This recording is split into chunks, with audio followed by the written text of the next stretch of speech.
आणि यानंतर आतापर्यंतच्या सगळ्या महत्त्वाच्या बातम्यांचा वेगवान आढावा महाराष्ट्र सुपरफास्ट। क्रीडा आणि अल्पसंख्याक खातंच बरं होतं, लई त्रास नव्हता, नवनियुक्त कृषी मंत्री दत्ता भरणे यांचं वक्तव्य। यानंतर लगेचच सारवासारव करत त्रास नाही तर जबाबदारी असं वक्तव्य। त्यामुळे दत्तात्रय भरणे यांना कृषी मंत्रीपद पेलवत नाहीये का अशी चर्चा। तत्कालीन आयुक्त राजीव कुमार आहेत कुठे, खासदार संजय राऊत यांचा सवाल। गद्दारांना चिन्ह दिलं होतं, आता तेच राजीव कुमार आहेत कुठे, राऊत यांचा सवाल। राणे यांनी वयाचं भान ठेवावं, नारायण राणेंनी केलेल्या टीकेवरती संजय राऊत यांची प्रतिक्रिया। तर ठाकरेंच्या शिवसेनेचं दुकान बंद होणार, नारायण राणे यांनी केली होती टीका। महाराष्ट्रामधल्या मतदार याद्यांचा आत्ताच फेरआढावा नको, राज्य निवडणूक आयोगाचं केंद्रीय निवडणूक आयोगाला पत्र। कर्मचाऱ्यांची वानवा, निवडणूक यंत्रणेवरील दडपणाचे दिलं कारण। स्थानिक स्वराज्य संस्थांच्या निवडणुकीनंतर फेरआढावा घेण्याची विनंती। महाराष्ट्रामध्ये 2002 नंतर मतदार याद्यांचा फेरआढावा नाही, अशामध्ये आगामी काळात 29 महानगरपालिका, 32 जिल्हा परिषदांच्या निवडणुका तोंडावर, 336 पंचायत समित्या आणि 290 नगरपंचायतींच्या निवडणुका अपेक्षित आहेत। महाराष्ट्रामधल्या मतदार याद्यांचा आत्ताच फेरआढावा नको, राज्य निवडणूक आयोगाची भूमिका। त्यामुळे मतदार याद्यांच्या फेरआढाव्याशिवाय स्थानिक स्वराज्य संस्थांच्या निवडणुका होण्याची शक्यता आहे। जळगावच्या राष्ट्रवादी कार्यालयामध्ये अजित पवार यांचे मुख्यमंत्री म्हणून बॅनर झळकले। दादा तुम्ही महाराष्ट्राचे मुख्यमंत्री व्हावे अशी विठोबा चरणी कार्यकर्त्यांकडून प्रार्थना। कोल्हापूरच्या सर्किट बेंचचं आज सर्वोच्च न्यायालयाचे सरन्यायाधीश भूषण गवई यांच्या हस्ते उद्घाटन। मुख्यमंत्री देवेंद्र फडणवीस, उपमुख्यमंत्री एकनाथ शिंदे आणि अजित पवार यांच्यासह मुंबई न्यायालयाचे मुख्य न्यायमूर्ती सुद्धा उपस्थित राहतील। राज्यामध्ये 2 दिवसात पावसाचे 6 बळी, विदर्भामध्ये विविध घटनांमध्ये 14 जणांचा मृत्यू झालाय, तर मराठवाड्यामध्ये भिंत पडून 2घांचा मृत्यू। जळगाव जिल्ह्यामध्ये 8ही तालुक्यांमध्ये अतिवृष्टी, घरांची पडझड, शेतीचं नुकसान। औषधांची ऑनलाईन आणि बेकायदेशीरपणे विक्रीवरती बंदी घाला, पुण्यासह अखिल भारतीय औषध विक्रेत्या संघटनांचा औषधांच्या बेकायदेशीर ऑनलाईन विक्रीच्या संदर्भात सरकारला गंभीर इशारा। ऑनलाईन औषधं नेमकी कुठून येतात याविषयी शंका। साखरेचे भाव दिवाळीपर्यंत वाढण्याची शक्यता आहे। सणासुदीच्या काळामध्ये साखरेची वाढती मागणी आणि कमी झालेल्या उत्पादनाचा परिणाम। साखरेची मागणी साधारण 15हून अधिक टक्क्यांनी वाढते।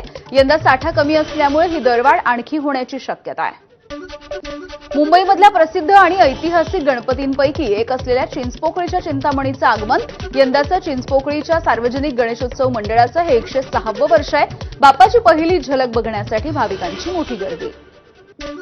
कल्याण डोंबिवलीमध्ये मंगळवारी 7 तास पाणीपुरवठा बंद राहील। टाटा पॉवर कांबा सबस्टेशनमधल्या NRC 2 फीडरच्या दुरुस्तीचं काम केलं जाणार आहे, त्यामुळे सकाळी 10 ते संध्याकाळी 5 वाजेपर्यंत पाणी येणार नाहीये। मुंबईमध्ये काल 5 वर्षांमधल्या सर्वाधिक पावसाची नोंद झाली आहे। सांताक्रूजमध्ये 2020 नंतर सर्वाधिक 244 मिलीमीटर पाऊस, तर उपनगरांमध्ये दिवसभरात अनेक ठिकाणी 100 मिलीमीटरपेक्षा अधिक पावसाची नोंद झाली आहे। ठाणे जिल्ह्याची तहान भागवणारं महाराष्ट्र औद्योगिक विकास महामंडळाचं बारवी धरण हे ओव्हरफ्लो झालंय। बारवी धरण पूर्ण क्षमतेनं भरल्यामुळे ठाणे जिल्ह्याची पाण्याची चिंता मिटली आहे। चिपळूणच्या डीबीजे महाविद्यालय परिसरामध्ये मुसळधार पावसामुळे मुंबई गोवा महामार्गाला नदीचं स्वरूप आलंय। डोंगरामधून येणारं गटाराचं पाणी थेट महामार्गावरती येत असल्यामुळे महामार्ग पाण्याखाली आहे। मुंबईत भटक्या कुत्र्यांची दहशत, वर्षाला 70,000 लोकांना भटक्या कुत्र्यांचा चावा, तर भटक्या कुत्र्यांच्या संख्येमध्ये घट झाल्याची पालिकेची माहिती। पुण्याच्या इंदापूरमधल्या नीरा नदी काठावरच्या नंदिकेश्वर मंदिरामध्ये महापूजा आणि अभिषेक। दत्ता भरणे यांच्या हस्ते पार पडली महापूजा, तर नदीकाठावरती पूर संरक्षण भिंत बांधणी कामाचा सुद्धा भूमिपूजन। सोलापूरमध्ये प्रधानमंत्री आवास योजनेमधील 1348 घरांचं मुख्यमंत्र्यांच्या हस्ते वाटप। शेळगी आणि दहिटण्यामध्ये बांधलेल्या घरांचं वाटप झालंय। सलगच्या सुट्ट्यांमुळे अंबाबाईच्या दर्शनासाठी गर्दी। गेल्या 2 दिवसांपासून तब्बल 3 लाख भाविकांनी दर्शन घेतलंय। आजही 1.5 लाख भाविक कोल्हापुरात। सलगच्या सुट्ट्यांमुळे गेल्या 3 दिवसांपासून पंढरपूरमध्ये भाविकांची मोठी गर्दी झाली आहे। विठुरायाच्या दर्शनाची रांग ही गोपाळपूरपर्यंत पोहोचली। विठ्ठलाच्या दर्शनासाठी भाविकांना 7 ते 8 तास लागतायत। नाशिकच्या त्र्यंबकेश्वर मंदिरामध्ये सुरक्षा रक्षकाची भाविकाला मारहाण. गर्दी वाढल्यामुळे मुखदर्शनाची व्यवस्था बंद केल्यामुळे वाद निर्माण झाला, तर भाविकांनी मंदिराचा दरवाजा तोडण्याचा प्रयत्न केल्यामुळे मारहाण केली. देवस्थान ट्रस्टचा खुलासा.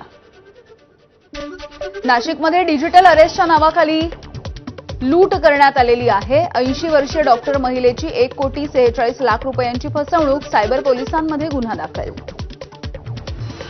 अंबड पोलिसांचा गुन्हेगारांना दणका. दुकानामधल्या कर्मचाऱ्याला मारहाण करणाऱ्या गुंडांची धिंड काढली. ज्या ठिकाणी दहशत केली त्याच ठिकाणी उठाबशा काढायला लावल्यात.